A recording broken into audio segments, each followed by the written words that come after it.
Bonjour à vous et bienvenue dans la tanière du loup-garou. Installez-vous confortablement.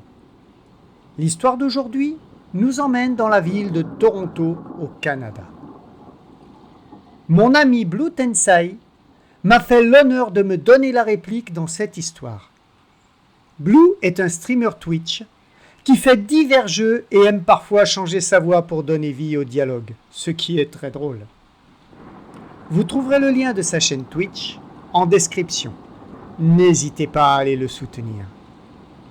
Mais il est à présent temps de nous rendre à Toronto, là où débute notre histoire.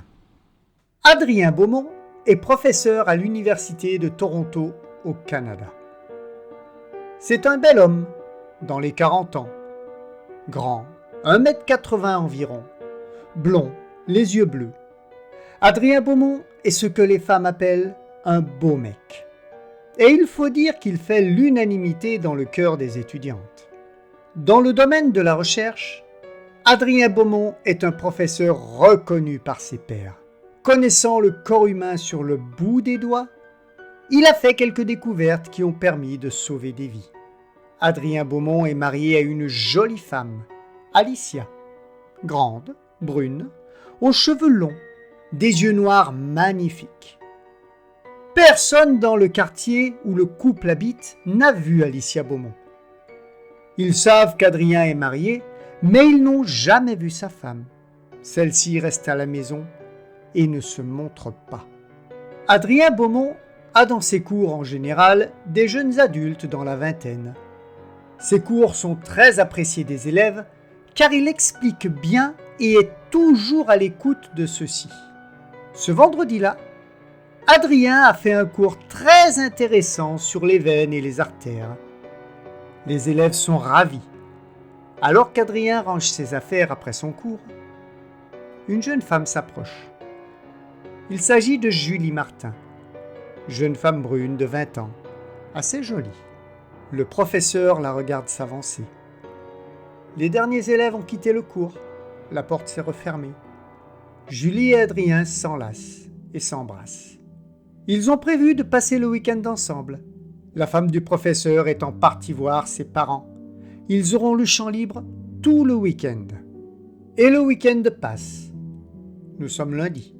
Et une nouvelle semaine débute à l'Université de Toronto. Adrien Beaumont donne son cours comme toutes les semaines. Certaines élèves s'étonnent de ne pas voir Julie, qui ne loupe aucun cours du professeur en général. Mais elle est peut-être souffrante et est sans doute restée chez elle. Les jours passent. Nous sommes mercredi. Après les cours, Isabelle, une fille de taille moyenne, blonde, un peu ronde, s'avance vers le bureau du professeur. Elle lui dit qu'elle est inquiète, que Julie est une amie très proche et qu'elle n'a pas de nouvelles. Elle lui dit qu'elle les a vus, Julie et lui, quitter l'université ensemble. Est-ce que Julie lui aurait dit quelque chose? Comptait-elle s'absenter pour aller voir ses parents à Québec, par exemple? Adrien lui dit que non. Julie ne lui a rien dit. Ils ont simplement parlé du cours. Julie avait quelques questions à lui poser et ils en ont discuté un moment avant de se séparer afin que chacun rentre chez soi. La semaine se finit et le week-end arrive. Lundi arrive et les cours recommencent. Une nouvelle élève est arrivée aujourd'hui. Carole Lamarre, brune, assez grande, d'une allure assez athlétique, un joli visage. Elle semble très intéressée par le cours du professeur Adrien Beaumont et ne semble pas non plus insensible à ses charmes. Dès le soir même, après les cours, Carole s'approche du professeur pour lui parler.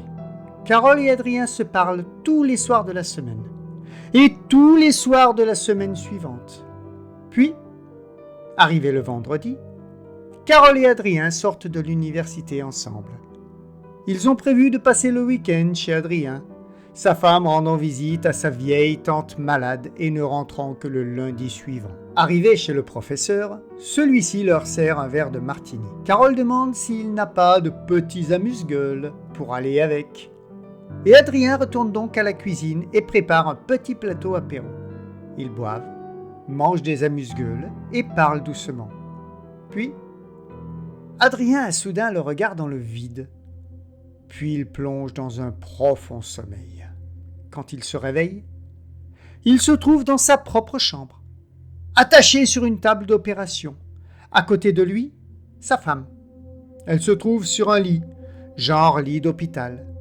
Adrien ne comprend que trop la situation. Comment s'est-il fait piéger?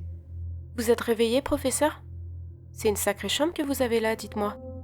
Le professeur regarde Carole sans décrocher une parole. Vous n'avez pas besoin de parler, professeur. Tout d'abord, professeur naïf. Pour répondre à votre première question silencieuse, quand vous êtes retourné chercher les amuse-gueules dans la cuisine, il m'a été aisé d'échanger nos verres. Ensuite, pour répondre à votre seconde question silencieuse, je sais tout. Vous avez fait des expériences aussi irresponsables que dangereuses sur votre propre femme afin de créer le système immunitaire parfait. Ah, je sais, professeur. Vous vouliez simplement la guérir de ces septicémies qui empoisonnent son sang. Au début, en tout cas. Puis, vous vous êtes dit que vous pourriez pousser vos recherches. Après tout, vous aviez un cobaye à disposition. Et c'est là que ça a merdé. Vous avez aggravé les choses. Et vous n'avez eu d'autre recours pour offrir un peu de sursis à madame que de jouer de votre beau physique afin de séduire les jeunes étudiantes pour leur voler leur sang afin de nourrir madame votre épouse. Adrien a les larmes qui coulent sur ses joues. Il ne cesse de répéter « J'ai fait ça par amour pour ma femme ». Vous demandez comment je sais tout ça, professeur?